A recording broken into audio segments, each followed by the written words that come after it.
lecture philosophique par Mathieu Guglielmino. Un podcast pour faire vivre le savoir des philosophes dans ce qu'il y a de plus vivant, la parole.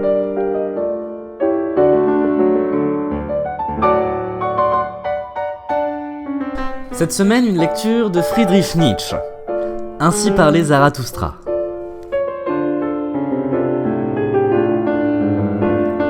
Ainsi parlait Zarathustra, de Friedrich Nietzsche. Deuxième partie. Suite et fin. Des savants. Comme je dormais, un mouton se mit à brouter la couronne de lierre qui entourait ma tête. Il broutait tout en disant « Zarathustra n'est plus un savant !» Puis il s'en alla, plein de dédain et fier. C'est un enfant qui me l'a raconté. J'aime bien m'étendre ici où jouent les enfants, près du mur écroulé parmi les chardons et les coquelicots. Pour les enfants et les chardons et les coquelicots rouges, je suis encore un savant. Eux, ils sont innocents, même jusque dans leur méchanceté. Mais je n'en suis plus un pour les moutons. Tel est mon lot. Béni soit-il. Car voici la vérité. J'ai quitté la demeure des savants, et j'ai même claqué la porte derrière moi. Trop longtemps, mon âme a eu faim à leur table. Je ne suis pas pareil à eux, fabriqué pour la connaissance comme pour casser des noix. J'aime la liberté, et l'air sur la terre fraîche. J'aime encore mieux dormir sur des peaux de bœuf que sur leur dignité et leur respectabilité. Je suis pas trop ardent, trop brûlé par mes propres pensées. Souvent, j'en ai le souffle coupé. Alors il me faut aller à l'air libre, loin de toutes les chambres empoussiérées. Mais ils sont assis au frais, dans l'ombre fraîche. En toute chose, ils ne veulent être que spectateurs. Et ils se gardent bien de s'asseoir là où le soleil brûle les marches. Pareil à ceux qui s'arrêtent dans la rue pour regarder les passants, bouche bée, eux ils attendent et regardent, bouche bée, des pensées que d'autres qu'eux ont pensé. Les saisit-on des mains, voilà qu'ils se mettent à dégager de la poussière comme des sacs de farine, et cela malgré eux. Qui pourrait donc deviner que leur poussière provient du blé et de la blonde allégresse des champs de l'été? Lorsqu'ils font dans la sagesse, leurs petites sentences et leurs petites vérités me donnent le frisson. Il y a souvent dans leur sagesse une odeur comme venue d'un marécage. Et en vérité, j'y ai déjà plus d'une fois entendu coasser la grenouille. Ils sont adroits, leurs doigts sont habiles. Que peut bien vouloir ma simplicité auprès de leur complexité? Leurs doigts s'entendent à tout filer, à tout attacher, à tout tisser. Aussi tricotent-ils les chaussettes de l'esprit. Ils sont de bons mécanismes d'horlogerie, il faut simplement prendre soin de les remonter correctement. Alors ils indiquent toujours l'heure sans se tromper, et font entendre en même temps un modeste ronron. Ils travaillent à la manière des moulins et des pilons, il suffit de leur verser des grains. Ils savent quant à eux comment réduire le blé en fine poussière blanche. Ils se surveillent attentivement, les uns les autres, et n'ont aucune confiance, pas même pour le meilleur d'entre eux. Habiles à inventer de petites astuces, ils attendent ceux dont le savoir s'avance à pas lents. Ils attendent pareil à des araignées. Je les ai toujours vus préparer du poison avec beaucoup de précautions. Toujours à cette occasion, ils ont mis des gants de verre à leurs doigts. Ils savent aussi jouer avec des dés pipés, et je les ai trouvés tellement pris par le jeu qu'ils en étaient couverts de sueur. Ils me sont étrangers. Et leurs vertus me dégoûtent encore plus que leur fausseté et leur dépipé. Et lorsque j'habitais parmi eux, j'habitais au-dessus d'eux. C'est pour cela qu'ils m'en ont voulu. Ils ne veulent pas entendre les pas de quelqu'un qui marcherait au-dessus de leur tête. Aussi ont-ils déposé du bois, de la terre et des ordures entre leur tête et moi. Ainsi ont-ils assourdi le bruit de mes pas, et ceux qui jusque-là m'ont entendu le plus mal, ce sont les savants. Ils ont mis toutes les fautes et toutes les faiblesses entre eux et moi. Faux plancher, appellent-ils cela dans leur maison. Mais malgré tout, je marche avec mes pensées au-dessus de leur tête. Et même si je marchais appuyé sur mes propres fautes, je serais encore au-dessus d'eux et de leur tête. Car les hommes ne sont pas pareils et égaux. Ainsi parle la justice. Et ce que moi je veux, eux ne devraient pas le vouloir. Ainsi parlait Zarathustra. Des poètes. Depuis que je connais mieux le corps, dit Zarathustra à l'un de ses disciples, L'esprit n'est plus pour moi l'esprit que pour ainsi dire, et tout ce qui est impérissable n'est aussi qu'une image. Je t'ai déjà entendu dire de telles choses, répondit le disciple. Et alors tu ajoutas, mais les poètes mentent trop. Pourquoi as-tu dit que les poètes mentaient trop? Pourquoi?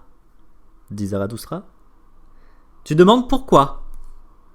Je ne suis pas de ceux à qui on a le droit de demander leur pourquoi.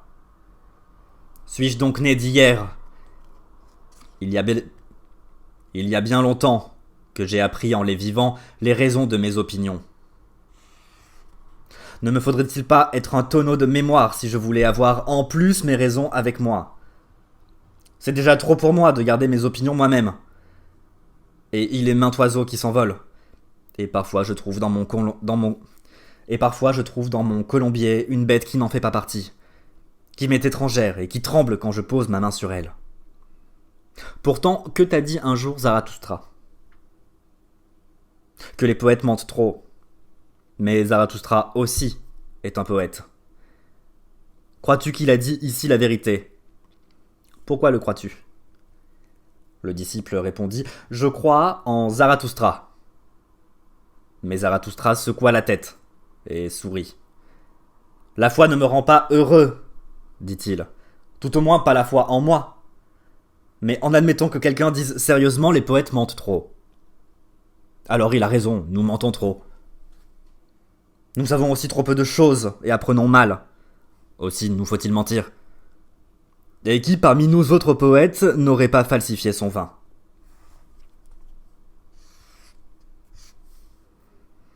Il s'est fait bien des mixtures empoisonnées dans nos caves. On y a préparé des choses innommables. Et parce que nous savons peu de choses, les pauvres en esprit plaisent à notre cœur.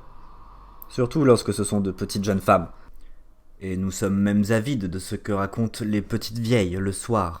C'est que nous appelons en nous-mêmes l'éternel féminin.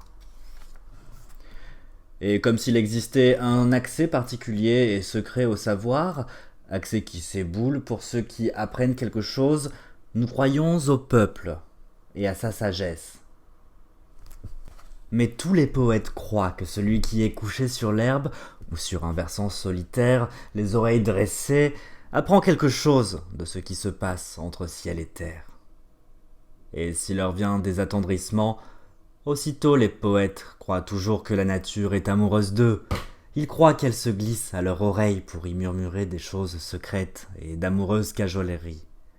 Ils embombent le torse et s'enflent de fierté face à tous les mortels. Ah, il existe tant de choses entre ciel et terre que les poètes sont les seuls à avoir rêvé. Et particulièrement au-dessus du ciel, car tous les dieux sont des paraboles et des trucages de poètes. En vérité, quelque chose nous tire, à savoir le royaume des nuages. Nous y installons nos baudruches, de toutes couleurs, et nous appelons alors des dieux et des surhumains. Tous ces surhumains, ces dieux, ils sont tout juste assez légers pour de telles chaises. Ah, que je suis fatigué de toutes ces choses insuffisantes qui veulent à toute force être événements. Ah, que je suis fatigué des poètes. Lorsque Zarathustra parla ainsi, son disciple en fut irrité contre lui, mais il garda le silence. Et Zarathustra aussi se tut, et son regard s'était tourné vers l'intérieur, comme s'il voyait des horizons lointains. Enfin, il soupira et respira profondément.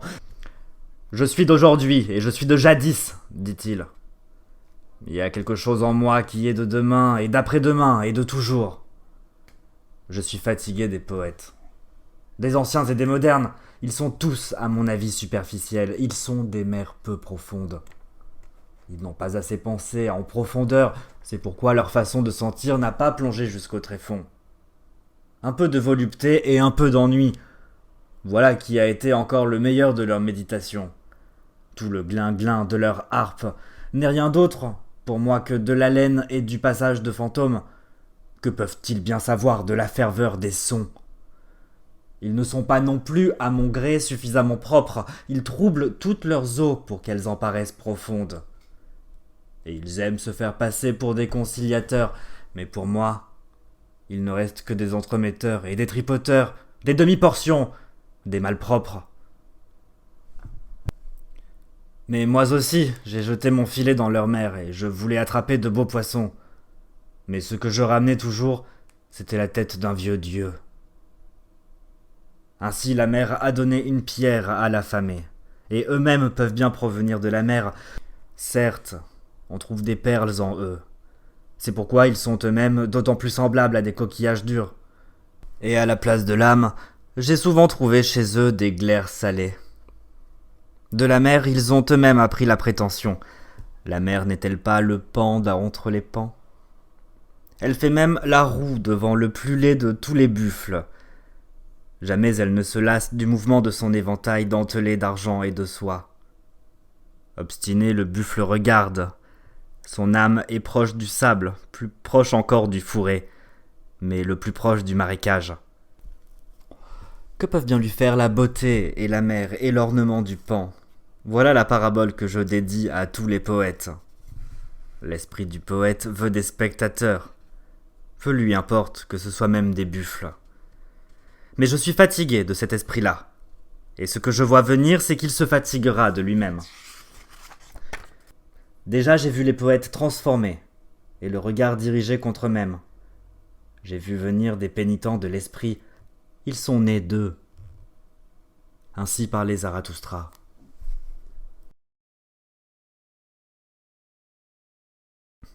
De grands événements. Il y a une île dans la mer, pas loin des îles bienheureuses de Zarathustra, où ne cesse de fumer une montagne de feu. Le peuple, et surtout les petites vieilles du peuple, disent qu'elle est placée comme un bloc de rocher devant l'entrée des enfers. Mais à travers la montagne de feu elle-même, paraît-il, descend les 3 sentiers qui mènent à l'entrée de ces mondes souterrains. Or, en ce temps où Zarathustra séjournait dans les îles bienheureuses, il arriva qu'un bateau jeta l'ancre près de l'île où se trouva la montagne qui fume. Et son équipage débarqua pour tirer des lapins. Mais vers l'heure de midi, lorsque le capitaine et ses gens furent à nouveau rassemblés, ils virent tout à coup un homme venir à eux, à travers l'air, et une voix se fit entendre qui dit distinctement « Il est temps, il est grand temps !» Mais alors que la silhouette était le plus près d'eux, elle passait rapidement, à travers l'air comme une ombre, dans la direction où se trouvait la montagne de feu. Ils reconnurent, avec la plus grande consternation, que c'était Zarathustra. Car tous, déjà, l'avaient vu, à l'exception du capitaine lui-même. Et ils l'aimaient comme aime le peuple, c'est-à-dire qu'à parts égales, on trouve réunis l'amour et la crainte. « Regardez donc !» dit le vieux timonier. « Voilà Zarathustra en route pour l'enfer !» Vers la même époque, où les navigateurs débarquèrent sur l'île de feu, le bruit courut que Zarathustra avait disparu. Et lorsqu'on interrogeait ses amis, il racontait qu'il s'était rendu, une nuit, sur un bateau, sans dire où il voulait se rendre. Aussi se mit-on à être inquiet, et 3 jours plus tard, l'histoire des navigateurs s'ajouta à l'inquiétude. Et alors tout le peuple dit que le diable était venu chercher Zarathustra. Certes, ses disciples riaient de ces bruits, et l'un d'entre eux dit même « Je croirais plutôt encore que c'est Zarathustra qui est allé se chercher le diable. » Mais au fond de l'âme, ils étaient pleins d'inquiétude, et ils se languissaient de lui. Aussi leur joie fut-elle grande lorsque le 5e jour, Zarathustra reparut au milieu d'eux. Et voici le récit que Zarathustra fit de sa conversation avec le chien de feu. « La terre, dit-il, a une peau, et cette peau a des maladies. L'une de ces maladies, par exemple, s'appelle homme. Et une autre de ces maladies s'appelle le chien de feu. À son propos, les hommes ont raconté beaucoup de mensonges, et se sont laissés aussi raconter beaucoup de mensonges. Pour résoudre ce mystère, j'ai traversé la mer, et j'ai vu la vérité toute nue, ma foi, toute nue des pieds à la tête. Pour ce qui est du chien de feu, je le sais maintenant, et de même pour tous les diables éructés de l'enfer qui veulent tout renverser, que ne craignent pas seulement les petites vieilles. « Sors de là, chien de feu, sors de tes profondeurs !» m'écriai-je, « et confesse quelle est la profondeur des profondeurs où tu te tiens. D'où vient donc ce que tu remontes, en soufflant au bout de ton museau? Tu bois largement de l'eau de la mer. c'est ce que trahit le sel de ta faconde. En vérité, pour un chien des profondeurs, tu prends ta nourriture par trop à la surface. Je te tiens tout au plus pour le ventriloque de la terre. Et chaque fois que j'entendis parler les diables éructés de l'enfer qui veulent tout renverser, je les trouvais pareils à toi, sales, menteurs et plats. Vous savez gueuler et obscurcir avec des cendres. Vous êtes les grandes gueules les plus grandes, et vous avez appris à satiété l'art de faire chauffer la boue jusqu'à l'ébullition. Partout où vous êtes, il faut toujours qu'il y ait de la boue à proximité et qu'il y ait beaucoup de choses spongieuses, caverneuses et comprimées. Tout cela veut la liberté.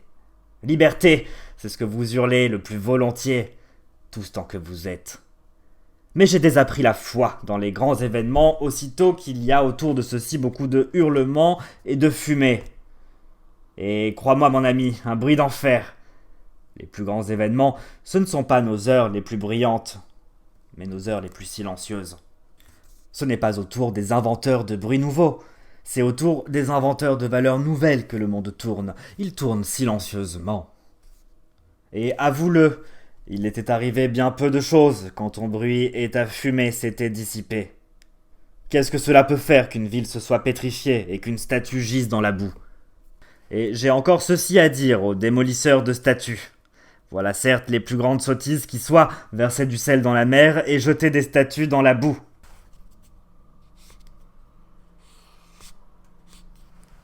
La statue gisait dans la boue de votre mépris. Mais c'est justement là sa loi, de puiser dans le mépris une vie nouvelle et une beauté vivante. La voici qui se relève avec des traits plus divins et plus séduisantes de souffrance. Et en vérité, elle vous dira encore merci de l'avoir renversée, culbuteur que vous êtes. Mais voici le conseil que je donne au roi. Aux églises et à tous ceux qui est affaiblis par l'âge et par la vertu, laissez-vous donc renverser. Pour que vous reveniez à la vie et que la vertu vous revienne. Ainsi parlais-je, en présence du chien de feu. Alors il m'interrompit en maugréant et me demanda « L'église, qu'est-ce que cela ?» « L'église, répondis-je. C'est une espèce d'état, et c'en est l'espèce la plus mensongère. Cependant, tais-toi donc, chien hypocrite. Mieux que personne, tu connais ta propre espèce. Tout comme toi, l'état est un chien hypocrite. Tout comme toi, il aime à parler par fumée et hurlement, afin de faire croire, tout comme toi, qu'en lui parle le ventre des choses. Car il veut, à toute force, l'état, être l'animal le plus important sur terre, et on le croit. Lorsque je lui dis cela, le chien en devint fou de jalousie. « Comment ?» s'écria-t-il. « L'animal le plus important sur terre, et on le croit ?» Et il sortit tant de vapeurs et de voix horribles de sa gorge que je croyais qu'il allait étouffer de rage et de jalousie. Finalement, il se calma, et ses halètements s'apaisèrent. Mais aussitôt qu'il se calma, je dis en riant « Tu rages à un chien de feu, donc j'ai raison contre toi.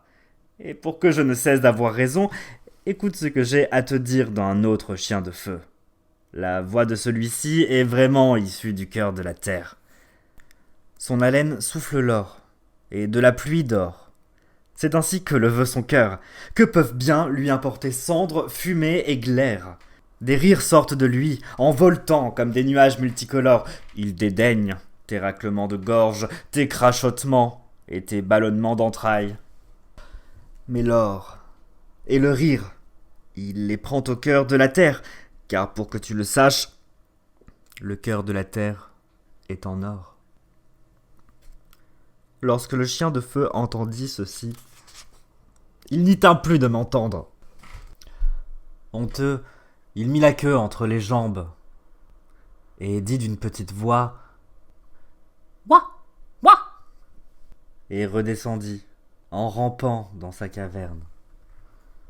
Voilà ce que racontait Zarathustra. Mais ses disciples l'écoutaient à peine. Si grande était leur envie de lui parler des matelots, du lapin et de l'homme volant. « Ce que je dois en penser, dit Zarathustra, suis-je donc un fantôme ? Mais cela a dû être mon ombre, Vous avez déjà entendu certaines choses à propos du voyageur et de son ombre, n'est-ce pas? Mais ce qui est sûr, il faut que je la tienne plus court. Sinon, elle trouvera le moyen de me gâter ma réputation. Et encore une fois, Zarathustra secoua la tête. Il s'étonna. Ce que je dois en penser, dit-il encore une fois. Pourquoi donc le fantôme a-t-il crié? Il est temps, il est grand temps. De quoi donc est-il grand temps? Ainsi parlait Zarathustra.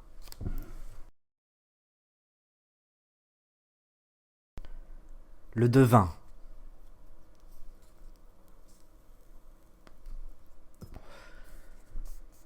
Et je vis une grande tristesse s'emparer des hommes. Les meilleurs se lassèrent de leurs œuvres. Une doctrine se répandait qu'une croyance accompagnait. Une doctrine se répandait qu'une croyance accompagnait. Tout est vide, tout est pareil, tout a été.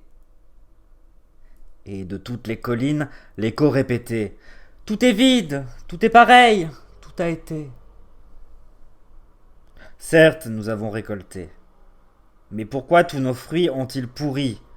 Et pourquoi sont-ils devenus bruns? Qu'est-il tombé de la lune maléfique la nuit dernière? Tout travail a été vain. Notre vin est devenu venin. Le mauvais œil a consumé et jauni nos champs et nos cœurs.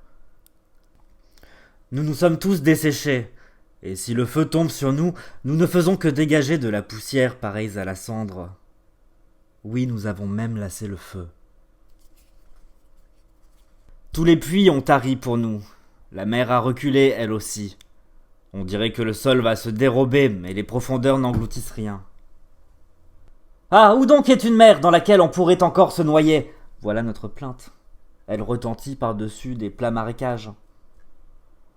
En vérité, nous étions déjà trop fatigués pour mourir. Nous veillons encore et continuons à vivre dans des sépulcres. Zarathustra entendit parler ainsi un devin, et sa prophétie lui alla au cœur et le transforma. Il déambulait, triste et fatigué, et il devint semblable à ceux dont avait parlé le devin.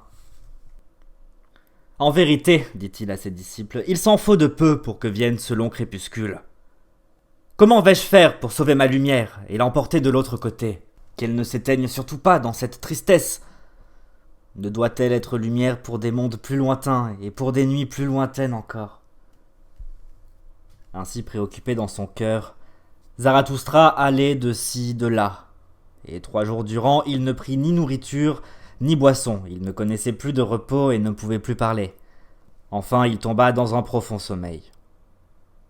Mais ses disciples étaient assis autour de lui, en longue veille, et attendaient soucieux, se demandant s'il se réveillerait, s'il se remettrait à parler, et s'il allait guérir de sa mélancolie. Mais voici le discours que Zarathustra fit lorsqu'il se réveilla, mais il parut à ses disciples que sa voix venait de très loin.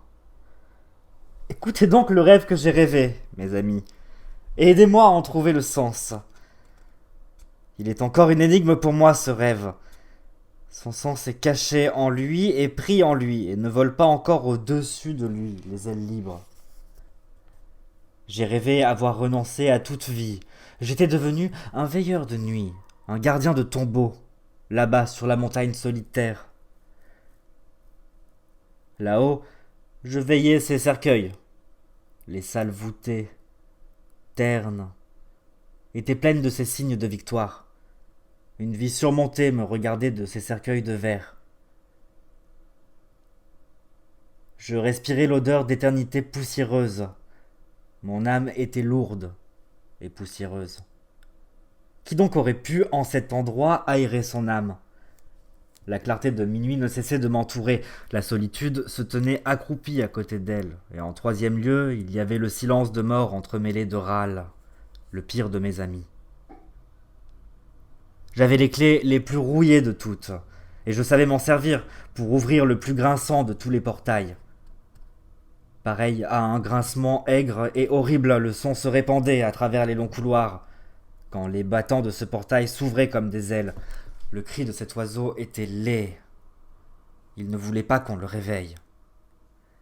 Mais c'était bien plus horrible encore, et cela vous serrerait encore bien plus le cœur quand de nouveau tout se taisait, et que le silence se faisait et que j'étais assis tout seul dans ce silence perfide. C'est ainsi que le temps passait pour moi, ou plutôt qu'il se glissait pour autant qu'il y avait encore le temps, qu'en sais-je. Mais enfin arriva ce qui me réveilla. 3 fois, des coups furent frappés au portail, pareils à des coups de tonnerre. 3 fois, les voûtes les répercutèrent comme des hurlements. Alors j'allai au portail. « Alpa !» m'écriai-je. « Qui vient porter ses cendres à la montagne ?»« Alpa ! Alpa ! Qui vient porter ses cendres à la montagne ?» Et j'appuyai sur la clé et m'efforçai de lever le portail, mais il ne s'ouvrit pas même de la largeur d'un doigt. Alors un vent violent en ouvrit les 2 battants, d'un coup. Hurlant, sifflant, strident, coupant, il jeta vers moi un cercueil noir. Et au milieu des sifflements, des hurlements et des crissements, le cercueil éclata et cracha 1000 éclats de rire. Et de 1000 faces grimaçantes d'enfants, d'anges, de hiboux, de fous et de papillons de la taille d'un enfant, les éclats de rire se jetaient vers moi sarcastiques, hurlant. J'en éprouvai une terreur horrible. Cela me jeta à terre. Et je criai d'horreur, comme jamais je n'ai crié. Ainsi Zarathustra raconta son rêve, puis il se tut. Car il ne savait pas encore comment interpréter son rêve. Mais le disciple qu'il préférait se leva rapidement, prit la main de Zarathustra et dit « Ta vie elle-même nous donne l'interprétation de ce rêve, ô Zarathustra. N'es-tu pas toi-même le vent au sifflement strident qui ouvre à la volée les portails des châteaux forts de la mort? N'es-tu pas toi-même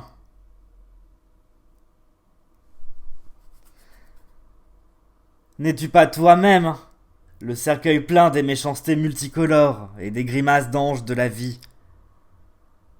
En vérité, comme des milliers d'éclats de rires enfantins, Zarathustra vient dans tous les sépulcres, se riant des veilleurs de nuit et des garçons de tombeaux et de tous ceux qui font sonner des clés sinistres.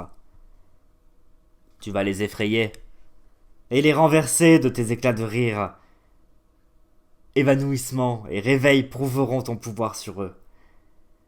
Et même si viennent le long crépuscule et la mortelle fatigue, tu ne disparaîtras pas de notre ciel. Toi, intercesseur de la vie. Tu nous as fait voir de nouvelles étoiles et de nouvelles splendeurs nocturnes. En vérité, tu as tendu la vie elle-même au-dessus de nous comme une toile de tente multicolore. Toujours désormais un rire d'enfant va jaillir des cercueils. Toujours désormais un vent puissant va souffler sur toute fatigue mortelle. Tu en es toi le garant et le devin. En vérité, toi-même tu les as rêvés, tes ennemis. Ce fut ton rêve le plus pesant. Mais de la manière dont tu t'es éveillé d'eux et dont tu es revenu à toi, de la même manière, il leur faut s'éveiller d'eux-mêmes et venir à toi. Ainsi parla le disciple. Et tous les autres maintenant se pressaient autour de Zarathustra, lui prenaient les mains et voulaient le convaincre de quitter son lit et sa tristesse et de revenir parmi eux. Mais Zarathustra se tenait assis sur sa couche. Pareil à celui qui revient d'une longue absence, il regardait ses disciples et scrutait leurs visages, mais il ne les reconnaissait pas encore. Mais lorsqu'ils le levèrent et le mirent sur ses pieds, voici que tout à coup son regard se transforma. Il comprit ce qui était arrivé, lissa sa barbe et dit d'une voix forte : « Allons, tout cela a le temps. Veillez plutôt, mes disciples, à ce que nous fassions un bon repas, et le plus tôt possible. C'est ainsi que je pense faire pénitence pour de mauvais rêves. Mais que le sage devin mange et boive à mes côtés. Et en vérité, je vais, moi, lui montrer une mer dans laquelle il pourra se noyer. »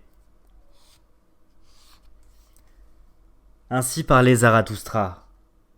Mais là-dessus, il regarda longuement dans les yeux le disciple qui avait interprété son rêve. Et en même temps, il secouait la tête.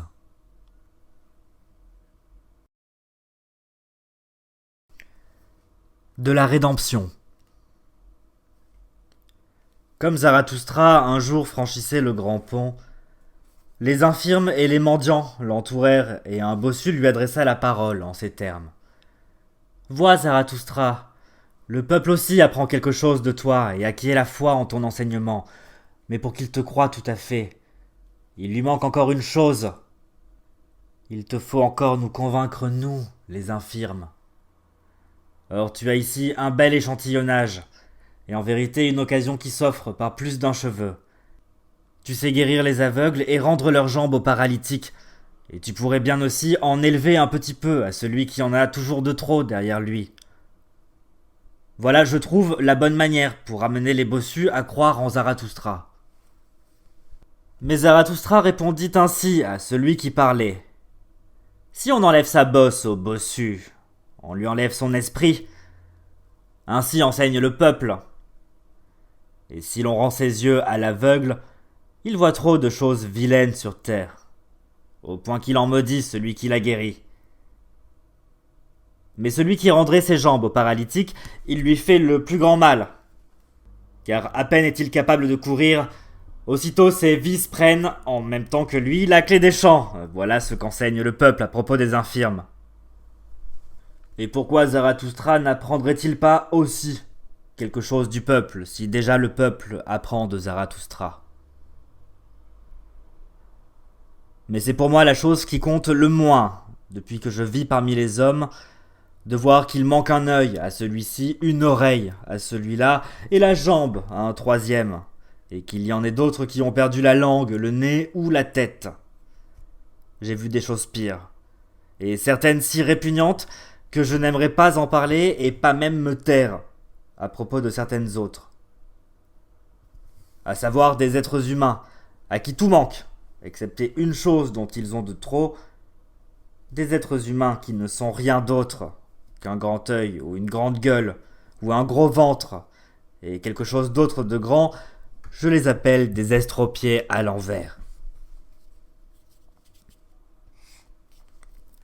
Et comme je venais de ma retraite solitaire et que pour la première fois je franchissais ce pont, je n'en crus pas mes yeux et je regardais et regardais encore et dis enfin, mais c'est une oreille ça, une oreille de la taille d'un homme. Je regardais mieux encore. Et vraiment, il y avait encore quelque chose d'autre en dessous, de pitoyablement petit, misérable et débile.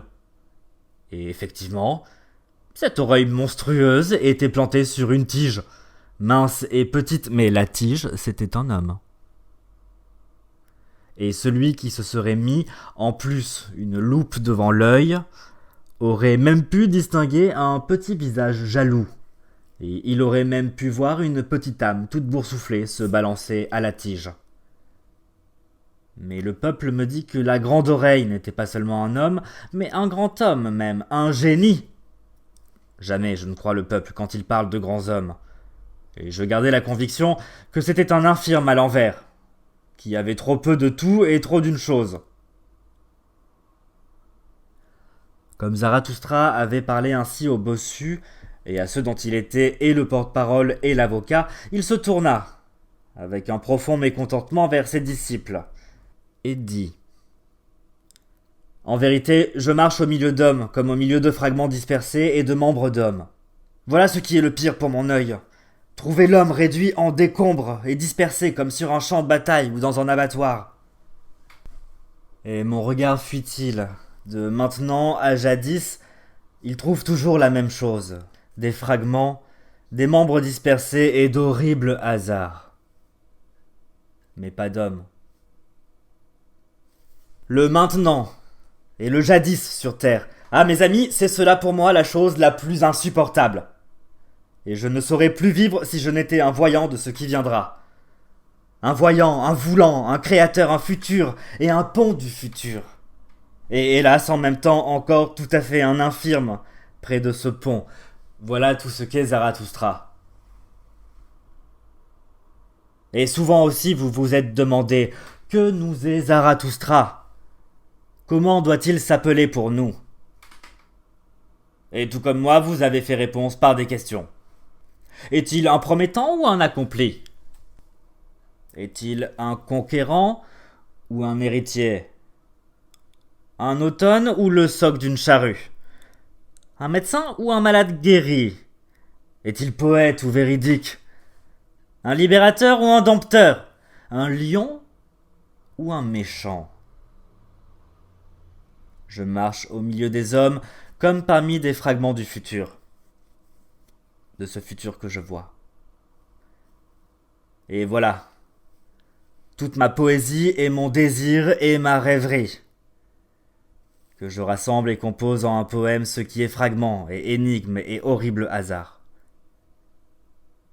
Et comment pourrais-je être homme si l'homme n'était pas aussi poète? Et s'il ne savait résoudre les énigmes et délivrer du hasard?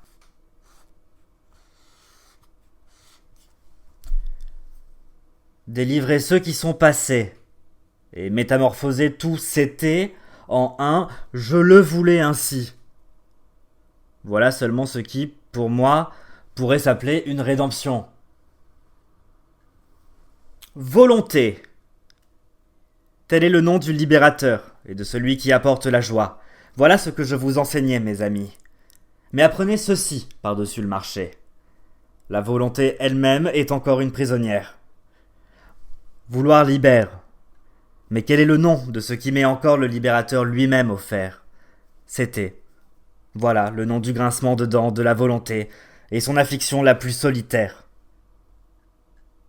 Impuissante à l'égard de tout ce qui a été fait, elle contemple le passé pleine de colère. La volonté ne peut vouloir revenir en arrière. Qu'elle ne puisse briser le temps et l'avidité du temps, voilà l'affliction la plus secrète de la volonté. Vouloir libère. Qu'invente la volonté elle-même pour qu'elle se débarrasse de son affliction et se moque de sa prison? Ah, chaque prisonnier devient un fou! Et la volonté prisonnière se délivre, elle aussi, de folle manière. Que le temps ne fasse pas marche arrière, voilà ce qu'il hérite, ce qui était. Tel est le nom de la pierre qu'elle ne peut faire rouler. Et ainsi, de colère et de déplaisir, elle roule des pierres et exerce sa vengeance contre ce qui ne peut, comme elle, ressentir irritation et déplaisir. Ainsi, la volonté, ce libérateur, s'est mise à faire mal. Et elle se venge sur tout ce qui peut souffrir de ce qu'elle ne peut revenir en arrière. Ceci, oui, ceci seul est la vengeance même. Le ressentiment par lequel la volonté en veut autant et à son c'était.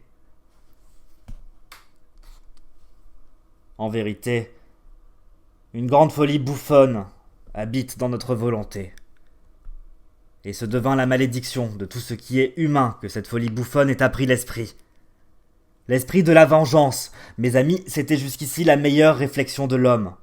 Et où il y avait souffrance, il devait toujours y avoir châtiment. Châtiment. En effet, c'est ainsi que s'appelle la vengeance elle-même. Avec une parole mensongère, elle feint la bonne conscience. Et parce qu'il y a souffrance chez le voulant lui-même, parce qu'il ne peut vouloir revenir en arrière, ainsi la volonté et toute la vie elle-même devraient être châtiment. Or, image sur image s'entassaient sur l'esprit. Jusqu'à ce qu'enfin, la folie prêcha tout passe. C'est pourquoi tout mérite de passer. Et c'est la justice même, cette loi du temps qui l'oblige à dévorer ses propres enfants. Ainsi prêchait la folie. Les choses sont disposées en ordre, selon la morale, d'après le droit et les châtiments. Oh, où est donc ce qui délivre du cours incertain des choses et de la punition qu'est le fait d'exister? Ainsi prêchait la folie. Peut-il y avoir délivrance s'il y a un droit éternel? Ah, la pierre c'était est immuable. Il est nécessaire aussi que tous les châtiments soient éternels. Il n'est pas d'action qui puisse être anéantie. Comment, par le châtiment, pourrait-elle être annulée? Qu'il faille sans cesse que l'existence soit, encore et encore, l'action et la faute, oui, ceci est ce qu'il y a d'éternel dans ce châtiment qui est le fait d'exister. À moins qu'enfin la volonté ne se délivre elle-même, et que le vouloir ne devienne non-vouloir. Cependant, mes frères, vous connaissez cette fable que chante la folie. Je vous ai entraîné loin de ces chansons et de ces fables, lorsque je vous enseignais la volonté est un créateur. Tout c'était est un fragment, une énigme, un horrible hasard, jusqu'à ce que la volonté créatrice dise à ce propos « mais je l'ai voulu ainsi ». Jusqu'à ce que la volonté créatrice dise à ce propos « mais je le veux ainsi, je le voudrais ainsi ». Mais a-t-elle déjà parlé ainsi? Et quand cela arrive-t-il? La volonté est-elle déjà dételée de sa propre démence?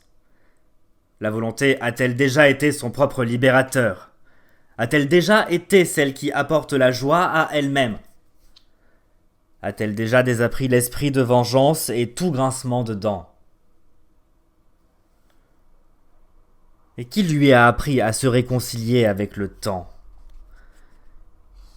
Et qui lui a appris quelque chose de plus haut que les toutes réconciliations? Il faut que la volonté veuille quelque chose de plus élevé que les toutes réconciliations. Cette volonté qui est volonté de puissance. Comment pourtant? Qui lui a en outre appris à vouloir revenir en arrière?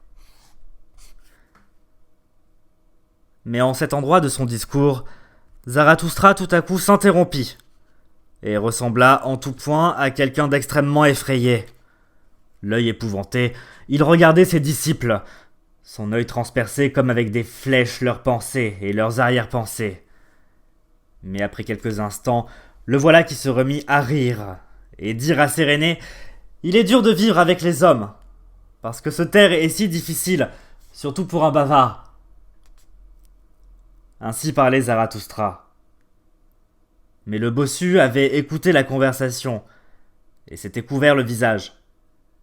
Cependant, lorsqu'il entendit rire Zarathustra, il leva les yeux pleins de curiosité et dit avec lenteur « Mais pourquoi Zarathustra nous parle-t-il autrement qu'il parle à ses disciples ?»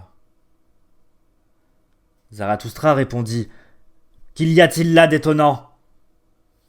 Avec les bossus, on peut quand même bien parler bossu. » Bien, dit le bossu. Et avec les écoliers, on peut bien sortir les ragots de l'école. Mais pourquoi Zarathustra parle-t-il autrement à ses élèves qu'à lui-même?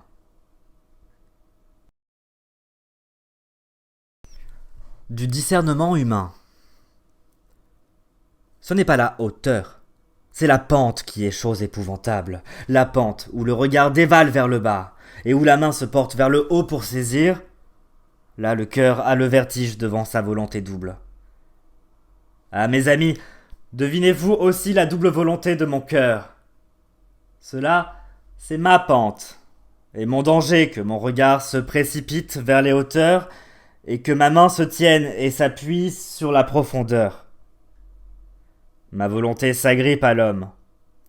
Avec des chaînes, je m'attache à l'homme, parce que je suis arraché, emporté vers le surhumain. Car c'est là-bas que veut aller mon autre volonté. Et c'est à cette fin que je vis aveugle parmi les hommes, tout comme si je ne les connaissais pas, pour que ma main ne perde pas tout à fait sa foi en quelque chose de solide. Je ne vous connais pas, homme. Cette obscurité et cette consolation s'étendent souvent autour de moi. Je suis assis sur le chemin qui mène aux portes, à la disposition de tous les faquins, et je demande « Qui veut me tromper ?» C'est là mon premier discernement humain de me laisser tromper pour ne pas être sur mes gardes contre les escrocs. Ah, si je me gardais des hommes, comment l'homme pourrait-il être une ancre pour retenir mon ballon? Par trop facilement, je pourrais être arraché et emporté vers les hauteurs. Il y a au-dessus de mon destin cette providence que je dois être sans prudence. Et celui qui ne veut pas mourir de soif parmi les hommes doit apprendre à boire dans tous les verres. Et celui qui veut rester propre parmi les hommes doit aussi savoir se laver avec de l'eau sale. Et souvent je me suis parlé ainsi pour me consoler. « Allons, debout, vieux cœur, un malheur t'est arrivé, jouis-en comme de ton bonheur. » Mais ceci est mon autre discernement d'homme. Je ménage plus les vaniteux que les fiers. La vanité blessée n'est-elle pas mère de toutes les tragédies? Mais là où il y a de la fierté blessée, il pousse quelque chose de meilleur encore que ne l'est la fierté. Pour que la vie soit bonne à regarder, il faut qu'elle soit bien jouée. Et pour cela, il faut de bons acteurs. Je trouvais tous les vaniteux bons acteurs. Ils jouent et veulent qu'on les regarde jouer. Tout leur esprit s'attache à cette volonté. Ils se mettent en scène.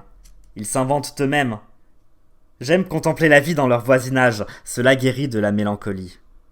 C'est pourquoi je ménage les vaniteux. Parce qu'ils sont des médecins pour ma mélancolie et qu'ils s'attachent à l'homme comme à un spectacle.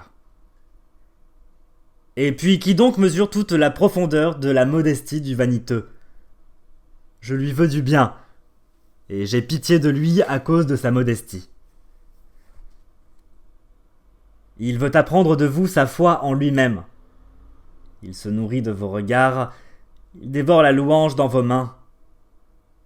Il croit encore vos mensonges, si vous mentez bien à son propos, car au plus profond de lui-même son cœur soupire « Que suis-je » Et si la vraie vertu est celle qui s'ignore, alors le vaniteux de même ignore sa modestie. Mais ceci est mon troisième discernement d'homme. Ne pas me laisser gâcher la vue des méchants par votre caractère timoré. Je suis rempli d'allégresse à voir les merveilles que fait éclore le soleil brûlant. Des tiges, des palmiers et des serpents à sonnettes.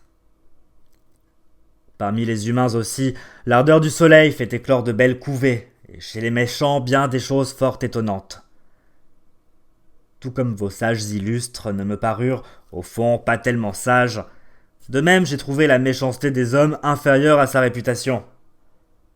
Et souvent je me suis demandé, en hochant la tête, pourquoi sonner encore, serpents à sonnette?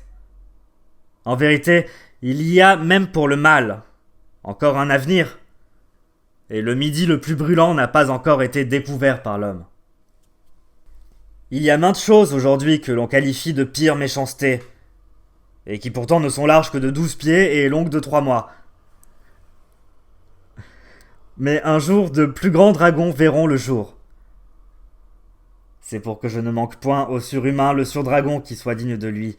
Il faut encore que beaucoup de soleil brûlant jette son incandescence sur l'humide forêt vierge. Il faut d'abord que vos chats sauvages soient devenus des tigres, et vos crapauds empoisonnés des crocodiles, car à bon chasseur, bonne chasse. Et en vérité, vous, les hommes de bien, vous les justes, il y a trop de choses risibles en vous, et d'abord votre crainte de ce qui jusque-là s'appelait diable. Vous êtes à ce point dans votre âme étranger à ce qui est grand, que le surhumain vous semblerait terrible dans sa bonté.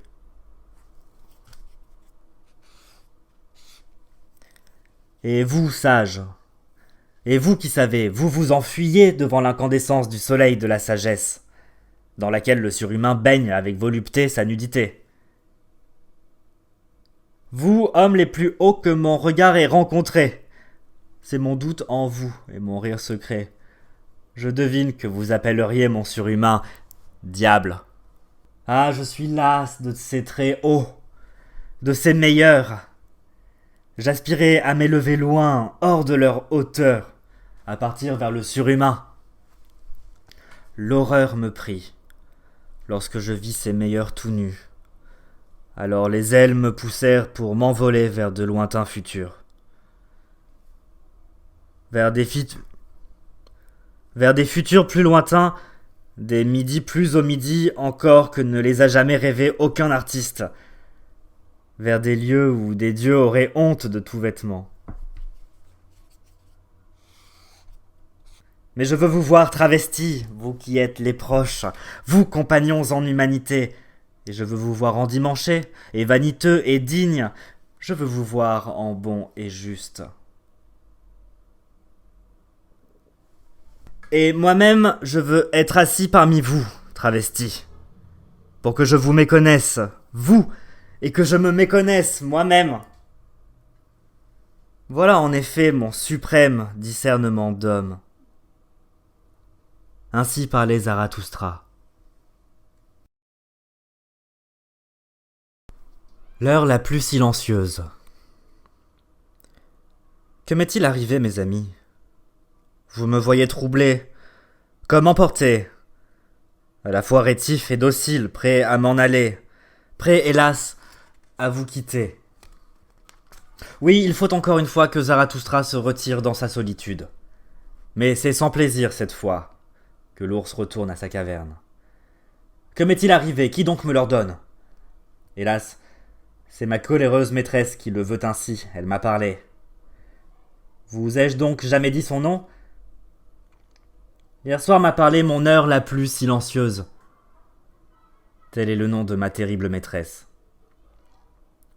Et voilà ce qui s'est passé, car je dois tout vous dire afin que votre cœur ne s'endurcisse point contre celui qui vous quitte soudainement. Connaissez-vous l'effroi qu'éprouve celui qui s'endort?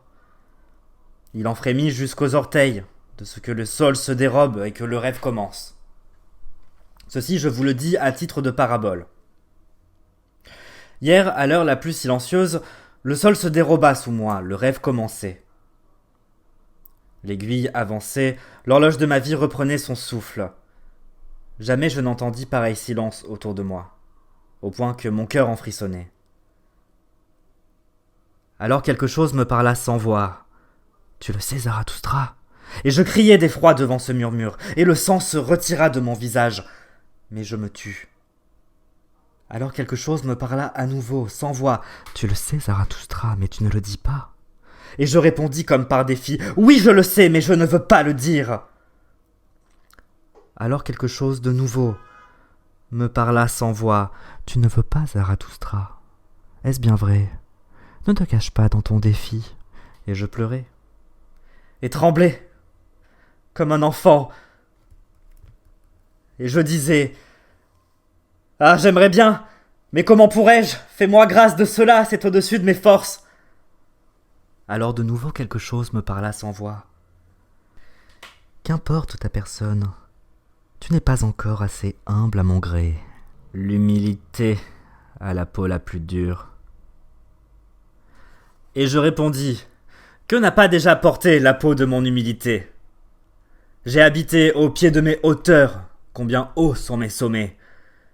Personne ne me l'a encore jamais dit, mais je connais bien mes vallées. » Alors de nouveau quelque chose me parla sans voix.